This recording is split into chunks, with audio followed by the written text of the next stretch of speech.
9 carries for the running backs for the Panthers last night. Rico Dowdle had 6. Chuba Hubbard had 3. And it's not like they were shut down. 6.3 yards per carry for Dowdle, 5.3 for Hubbard. They just didn't use it the way they should have. They got caught up in a passing game that ultimately generated 18 completions, 29 attempts, 1 touchdown, 2 interceptions, a passer rating of 60.8. And there was, I don't want to sell the Panthers completely short. Once they were down 20-3, they went down the field, and right after Bryce Young threw the ball to a wide open patch of grass, and it was like, what the hell happened there? It was a nice ball. You know, a lot of times that ball comes out with authority, and there's just no one around when the ball hits. The next play, T-Mac right down the middle. It was a beautiful pass, 29-yard touchdown, makes it 17-9. So, or 20-9, excuse me. Wait. At the time it was 17. It was 17-3. It made it 17-9. Get your facts straight. And they kicked the extra point. This is an interesting thing I want to delve into with you. Because, okay, they had the hit on the defenseless player because the snapper now on field goals and extra points, you can't hit him in the head or neck area because it's a free shot at the guy who's trying to get the ball back to the holder. So they see it. It happens. I don't know if the guy got shoved into him. I don't know what it was. It's one of those like, what the hell are you doing? You can see the umpire right there, throws the flag. And the Panthers had 2 choices there. They could go for 2 1 yard closer. And I don't know.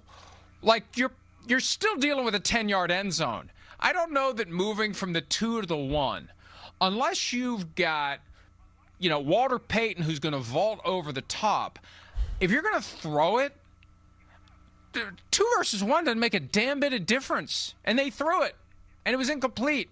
And now they're down 8.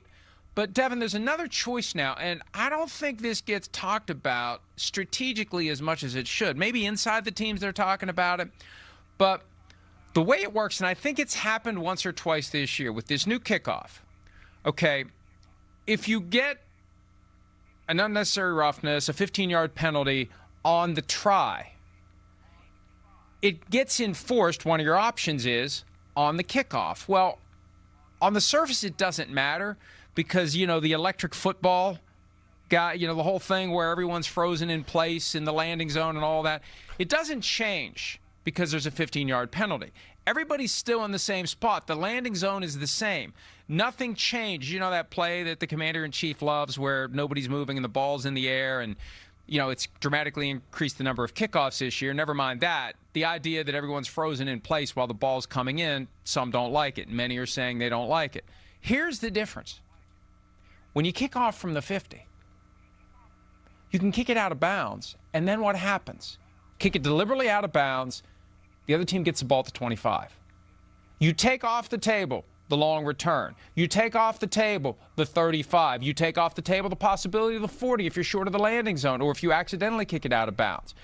If you get a 15-yard penalty on, the defense on an extra point, you can just say, I'm kicking off from the 50, and you can just bang the thing into the front row. And the other team's at the 25. Hell, why wouldn't you take that? The only other good outcome, the only other safe outcome short of the guy doing something stupid like catching the ball at the 2 and running out of bounds is the 20. You got to skip a stone into the end zone and hope to get it at the 20. I'd take the 25 100 out of 100 times. I'd rather start the 49ers up 7, right? Their lead was just cut in half. Give me 17-10. Let me bang it out of bounds and put the 49ers on the 25. I feel like, and I hate to say nobody's saying, but nobody's really saying that that's a viable option in that situation. It's one of those things that it doesn't even get discussed to the point where, like, I had to text my writer's thread last night. It's like, wait a minute. Well, what are they doing? They just kick the ball off and kick it out of bounds and put the 49ers at the 25. Why are you trying to why are you throwing it, first of all? And who cares 2 versus 1? Who cares? Put them on the 25. I just think that's something that needs to be on the radar screen for all these teams, and it definitely needs to be on the radar screen during the broadcast because the fans need to understand that this is a very viable strategy that teams can use. Yeah, I'm not sure how many times. I know Danny Smith and the Steelers in Pittsburgh, they did it, and he was a special teams coach, and they showed he did it earlier this year. He's chewing the gum, smiling ear to ear because they had that situation, and they just kicked the ball out of bounds because he knew that was something they could do. The funny thing to me is back during my playing career before they changed the kickoff, that was the thing to do. When you got a 15-yard penalty, whether it was on a 2-point play, whether it was on an extra point try, you could kick off, and then a lot of teams would try to kick the ball high in the air and pin the ball and hope it lands on the 5 or 3 yard line because your kickoff team was now so much closer that you would try to pin the team deep. And it was just like a no-brainer. No one really thought twice of, hey, the ball was on the 2, now it's on the 1. Let's go try to score. Like, people were like, that's not that much of a difference. But it always amazes me how much the NFL is a copycat league. There's so many teams that feel like the Eagles, for instance. If the Eagles get the ball at the 1, they go tush push. They think, hey, that's a 98%, 99% chance that we score. So they go do it. So then usually what happens, another team goes, hey, we have Josh, let's say Josh Allen. We'll do it with him. And then every other team, it turns into, if we get a 15-yard penalty and the ball goes to the 1, we are like watching the game last night. They had the ball, they had the camera on the sideline to T-Mac, and T-Mac's taking his helmet off. He just scores a touchdown. The penalty flag is thrown, and whatever assistant coach that was like, get your helmet. And it's just like right away, because the flag goes up, it's like, we're going for it. And it goes back to, but why? Do we have a play that we're in love with? Do we have a 2-point play that we've drawn up that we just know is going to be awesome? Or do we have a 2-point play for this situation where the ball now goes to the 1? Do we have maybe a Chuba Hubbard and Rico Dowd in at the same time play that we want to run? Like, I think of the Lions in this situation. When they get that penalty, they usually have a play. Amon-Ra St. Brown's in the backfield. We hand it to him. He pitches it to Jameer. It's some play that you're like, damn, that was a nice play right there. The first thing I thought of as you were going down that path. Like they just ran a That's play. the first thing I thought of. Yeah. No, keep going. Yeah, like you got to have a play for that situation. I think what it is, Devin, and this is where having a knee-jerk approach to analytics can be a problem for a team. Because I assume it's as simple as the chances of converting a 2-point play from the 2 are X, and the chances of converting from the 1 are X plus whatever. Well, yeah, that's a number that is the product of all the teams that have done it, all the teams that have tush push or Walter Payton over the top or creative play with Amon-Ra St. Brown pitching to Jahmyr Gibbs. Like, the success rate from the 1, that's everybody's numbers reduced to a very simple ESPN analytics say go. But what about your team, this moment, this game, right now? Right now. Okay, suddenly, boom, we ran the extra point, we get it at the 1. What do we got here? What's our play from the 1? How do we feel about it? Do we really think that this play has a better chance of succeeding from the 1 than it would have from the 2? If we don't, why the hell are we doing it? Why didn't we just go for 2 in the first place? That's the other analytics thing when you're down 14, and people are finally, for the most part, there are still broadcasters who are surprised when a team down 14 scores a touchdown and goes for 2. They're surprised like they've never seen it before. It's like, quit telling on yourself. You're not paying attention to football if you don't understand that when a team is down 14 and they score a touchdown and they go for 2, it's not some revelation. Somebody hasn't just discovered plutonium. This has been around for years now. So I don't know if it's a collision of 2 different analytics concepts. Hey, we were down 14. And we scored a touchdown. So, we weren't going to go for 2 from the 2, but now we're going to go for 2 from the 1. But even though the play is the same damn play we would have run from the 2, we chose not to go from the 2. But it's a yard closer, so what the hell? We're going to throw it into the end zone. It doesn't make any sense. And I think it's a product of just, I think life is easier when you don't have to make a lot of decisions in the moment.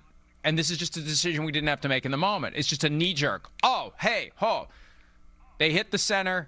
We get half the distance. We're going for 2 without thinking it through and without considering what you're giving up. You're giving up the point that they didn't get back, and you're giving up the opportunity to put the 49ers up 7 in a game now on their own 25 instead of the 35, instead of the 40, instead of a long touchdown, instead of whatever it would be.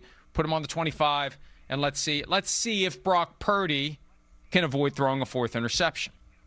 I know some of this stuff seems obvious, and I think sometimes the closer you get to the game, and I think this is the challenge, and this is one of the areas where Bill Belichick was a master, the closer you get to the game, the harder it is to think clearly about how you should handle it. You know, a game feels very, very different when you're standing on the sideline versus watching it on TV. And I just think the closer you are to the action, the greater the challenge to take the step back and ask yourself, what are we doing here? And I feel like the Panthers, they didn't even consider it. It was just knee-jerk. Oh, penalty, helmet on, go. We're going for 2. Like, why? And I feel like that needs to be explained more, especially during the games themselves.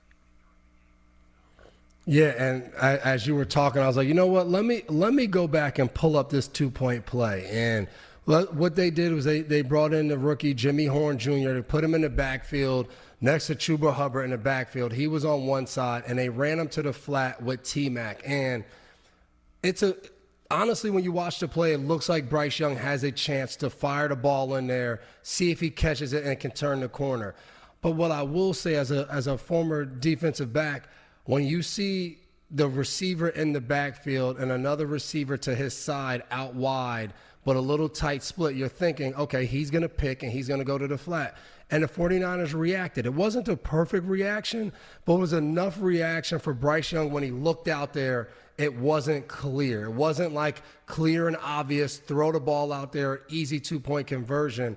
And that for me is one of those situations where it's like, that's a play we've seen over and over and over in this league.